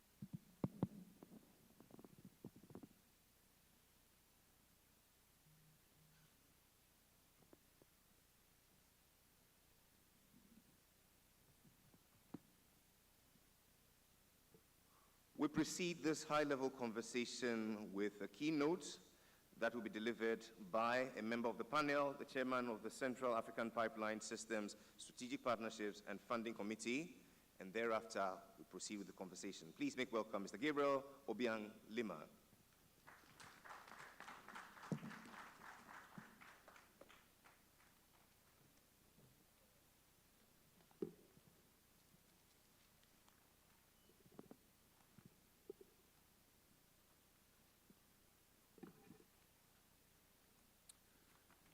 Your Excellency, Minister Honorable John Abdoulaye Zinapor, with all the power empowered to him by His Excellency the President, His Excellency the Minister, Directors, Presidents of national oil companies, both of Ghana and other national oil companies, sponsors, ladies and gentlemen, all protocol observed, Akwaba, brothers and sisters from Ghana.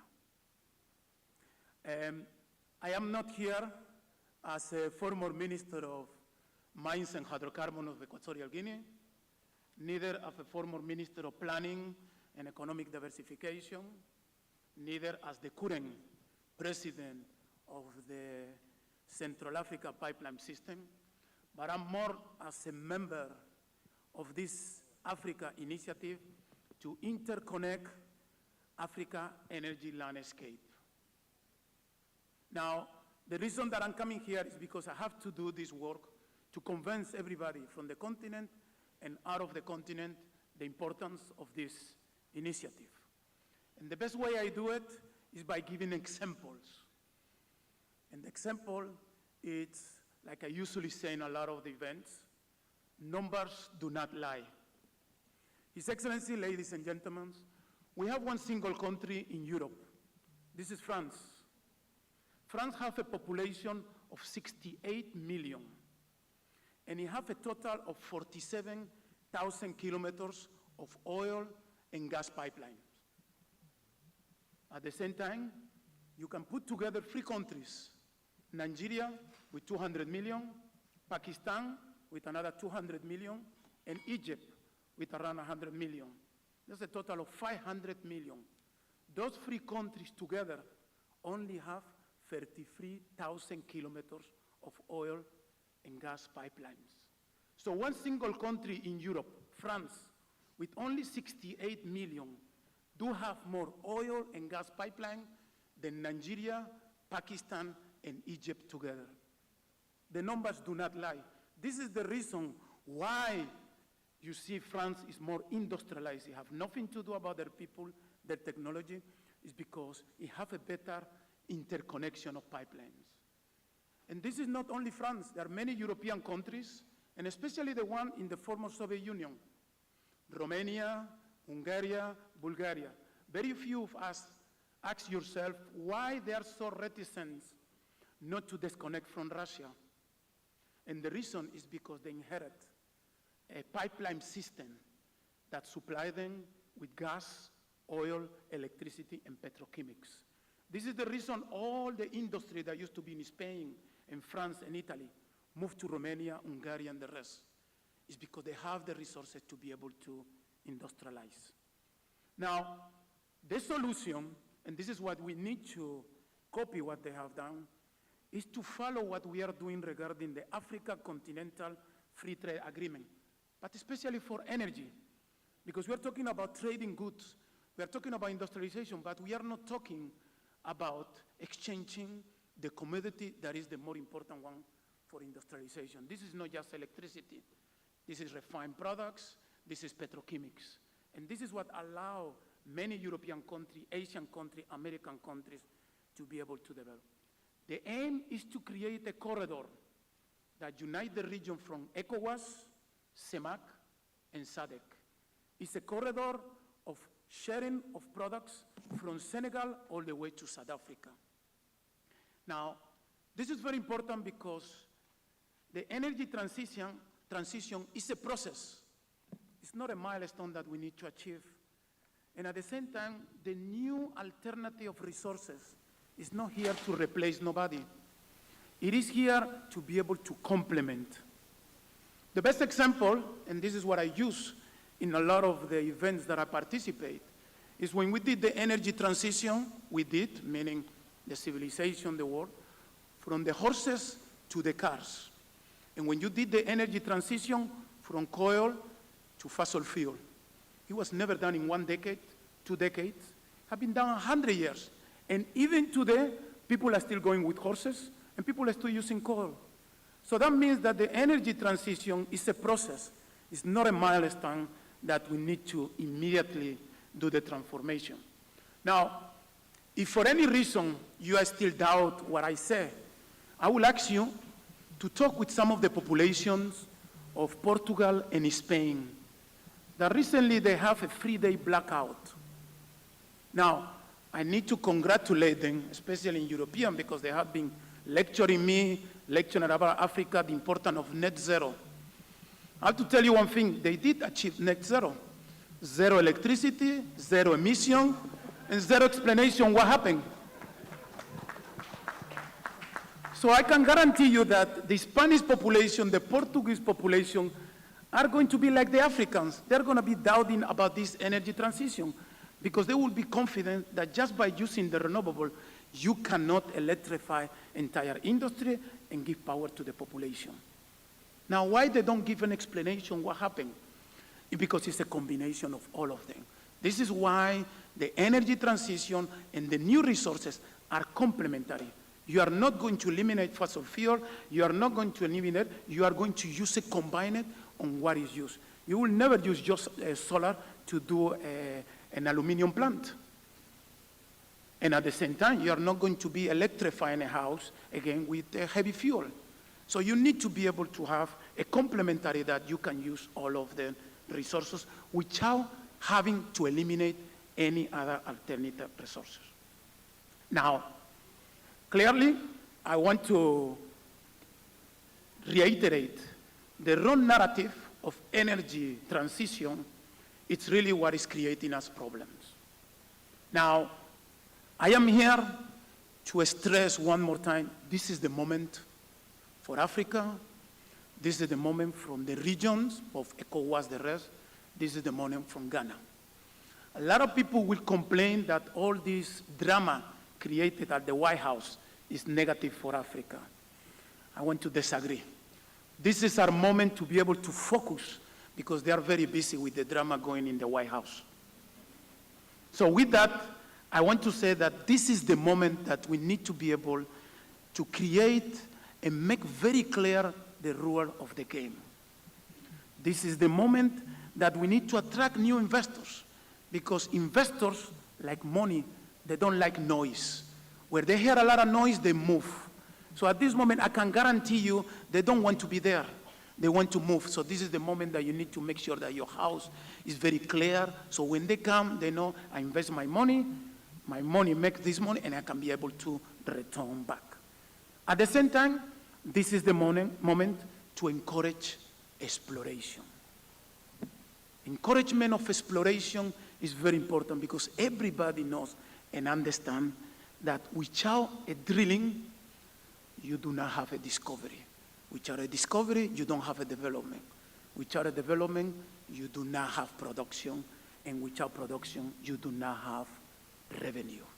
This is why we talk all the time, the lemma, baby drill, baby, because the drilling is very important to be able to maintain a sustainable development for our industry. Now, I would like to conclude with this keynote speaking to make two comments and at the same time to recognize two individuals. The first comment, and it's very important, I want to reiterate the importance of the Africa Energy Bank. This is led by APPO, and his Secretary General is here. And it is very important to understand that this is very important to be executed because this is a key factor for our future development of our energy. We keep complaining all the time that our energy projects are not funded because we keep looking outside the continent for our funding. So if we achieve to be able to have an Africa Energy Bank, we will not need the funding from outside. And this is very important that we do not allow this project to die on ourselves even before it has been born. The second comment, gas is the future. I will going to repeat it again.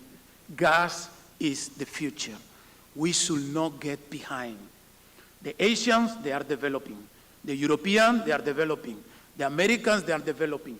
The only ones who are having second thoughts are the Africans. We need to gather the technology of using the gas.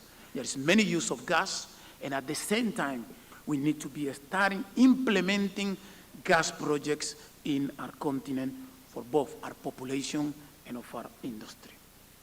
Like I said, I want to make two key, very important recognition, not just because it is the driving force of this conference of Africa Energy Technology Conference, not because she's a woman, but because it's a proof of our aspiration to create a gender equality in this energy sector, but at the same time, for being able to achieve for the second time, and this is second year, this event. So, Madam Emily, congratulations for that, and hopefully next year we can do it even bigger. The second person that I also want to make a recognition because it is very important that you recognize people when they are here, not when they're either mandate or when they finish work. So we have somebody who has been the driving force of the Africa Energy Bank. And he has been the one who really believes that the solution for all these funding problems of projects that everybody knows are profitable is the problem of funding. So again, I want to take this opportunity. So Your Excellency Omar Faro, one more time, congratulations for your work.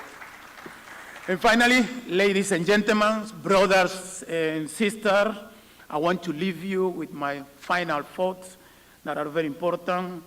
Remember that the Africa energy interconnection is our solution. You have to study the numbers because the numbers do not lie. Thank you very much.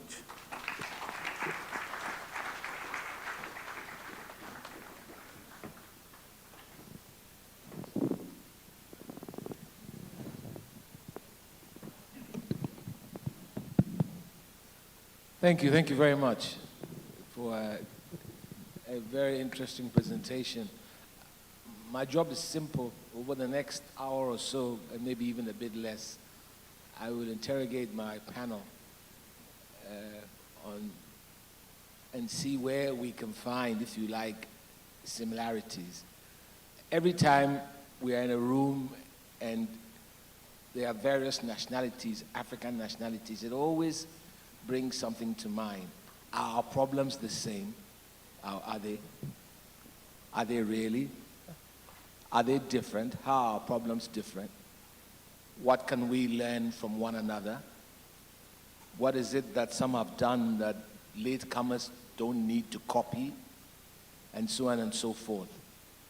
But just very quickly, I'll start the discussion. I'll ask our Deputy Minister, Richard, who is here, just very generally, broadly, Richard, this is the first of these conferences you're coming to, and you've been here with us for the last hour or two or so. Do you have your microphone, by the way? Yeah. Richard, as a Deputy Minister, what is it that has most struck you about the conference this morning, the subject that we are dealing with? What is your view on the direction of our discussion? Thank you very much. One thing I've actually observed this morning is that I see that the African man and woman, being it young or old, are very committed to ensuring that what we can do to improve our energy generation, how we can get it at a very affordable prices, and also be able to sustain the energy needs of our people. And that is the feed I take from here. And when I listen to my minister in his submission, it means that this is a wake-up call for the Africa to actually move out from our shells and pursue the agenda of making sure that we Africans are able to control our affairs when it comes to where we can get the energy, being it from the petroleum, from power, and even in our cook. The power that we need, mostly the discussion has been on the biofuels, the biomass, but now we all want to move away from that because of the challenges that it brings to us. But this is what I take. It is time for the African man or woman, young or old, we should rise up and take the bull by the horn and make sure that we generate our power from our own sources. We collaborate as countries. And I'm very happy I've actually witnessed a meeting of APPO, and the agenda of APPO for African countries to come together, how we can also raise the needed capital to support our exploration in the petroleum sector. These are some of the things that I've actually learned this morning. Wonderful. And I think that the time for Africa to actually rise up is now. We don't have any time to actually spare. Ambassador Ibrahim, it seems that there's a certain urgency. Ambassador Farouk, Ibrahim, you have a microphone?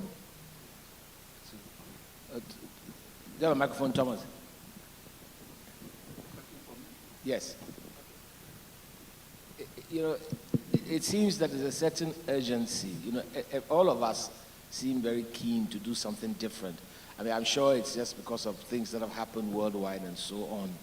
I mean, but tell me, do you see that this is a turning point, or is this just a blip? Do you think that we have reason more than ever to consolidate our effort as a continent?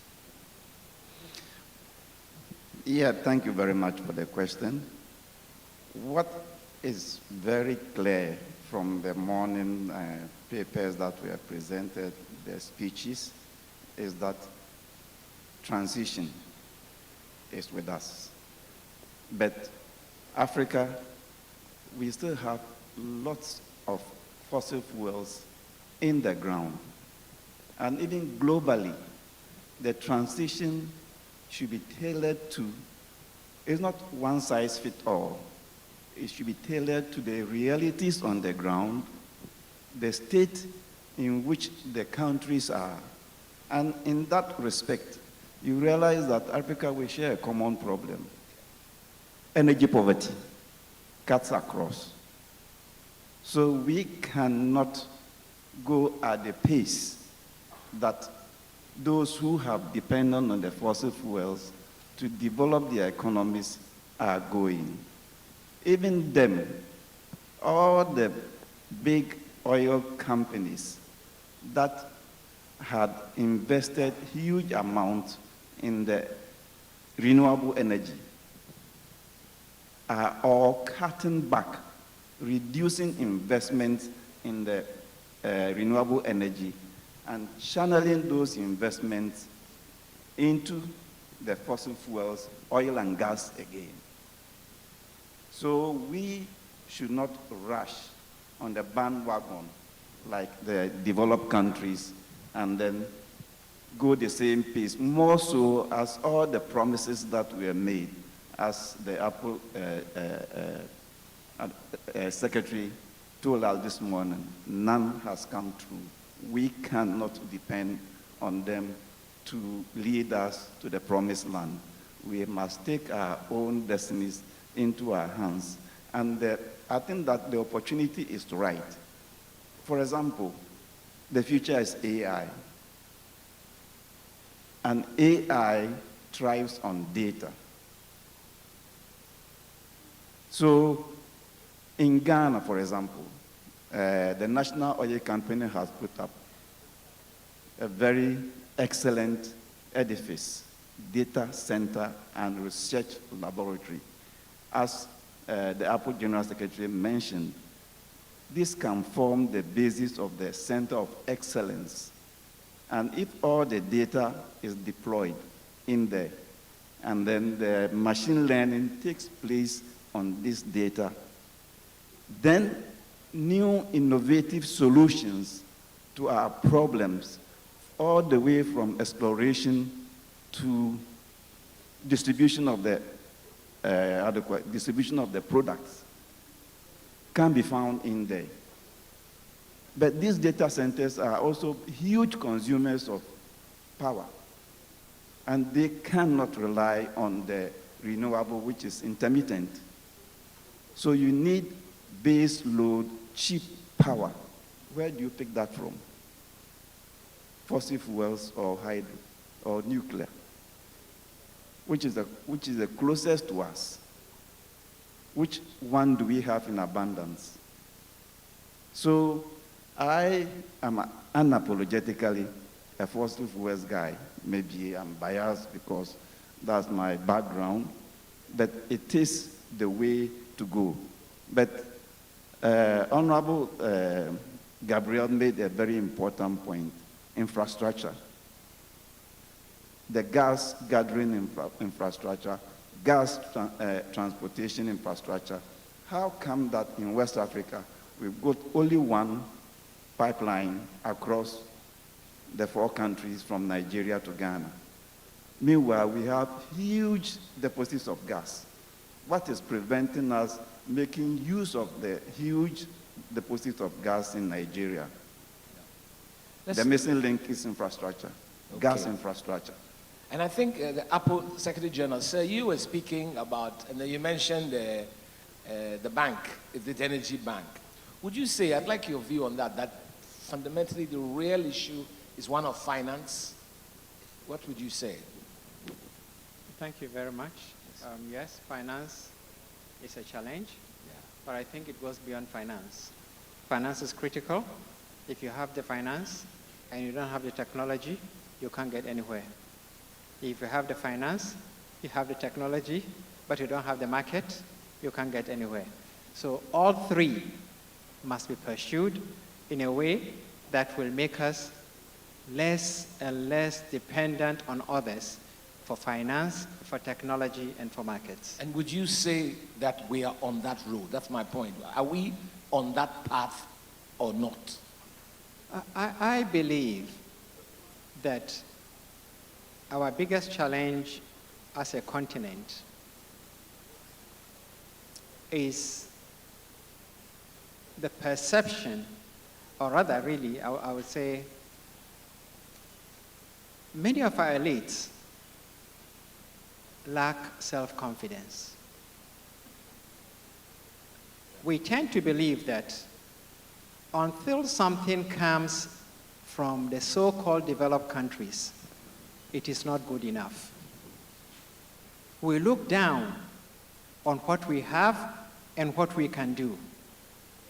And I say this, it cuts across particularly the political leadership and the business leadership. And this is a reality whether we like it or not. We cannot develop Africa for as long as we sit believing that we are second-class citizens and that we have to look outside for people to come and direct us, guide us, help us, etc. And this also applies to our intellectuals. Go to the universities. Their pride is what some European or American scholar has said. They keep quoting them.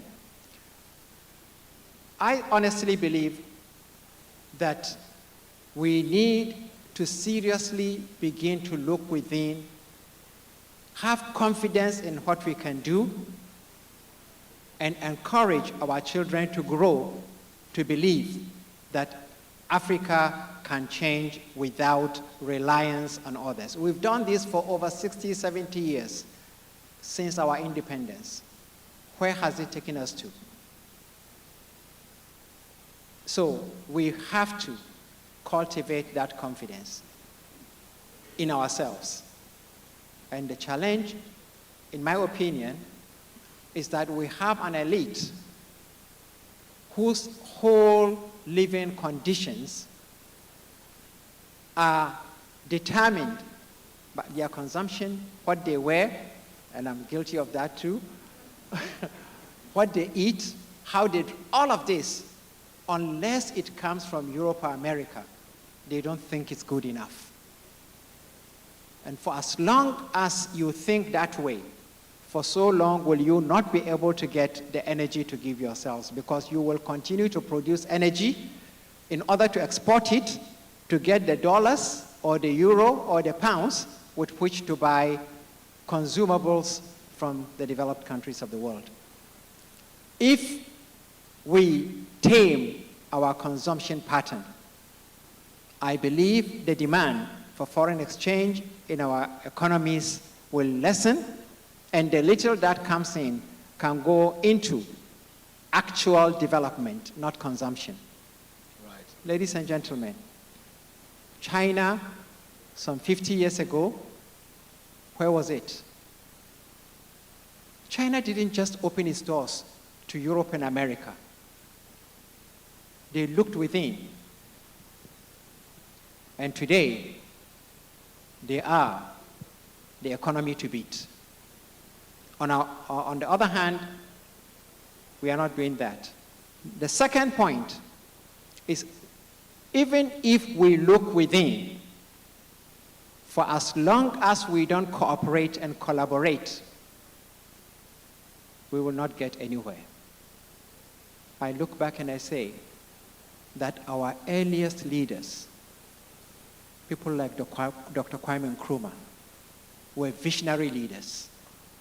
When they talked about uniting Africa, that would have saved the continent. Today, we all pretend that we are sovereign nations. What sovereignty do you have when you can't feed your people? What sovereignty do you have when to go to COPs, the Conference of the Parties, Europeans come to you and advise you on how to determine your NDCs. Come on, for God's sake. Okay, Mr. Secretary General, I will have to stop you there. I had to stop you just because I was getting a little overexcited, so don't worry about it. Gabriel, where is the one or two areas where we collaborate? We say it a lot. I'm trying to get to that. When we are together as Africans, now we are together not just as Africans, but in a particular sector, an energy sector. We've talked a lot about what the challenges are. We know. I'm saying, where do you see opportunity for increased collaboration? What should we, since we think it's so important, our problems are so common to us, what should we be doing more together? That's my question. Well, it's a very short question, but the answer could be very, very long. So I'll try to focus on the key ones that it will make sure that everybody understands. And in all the African continents,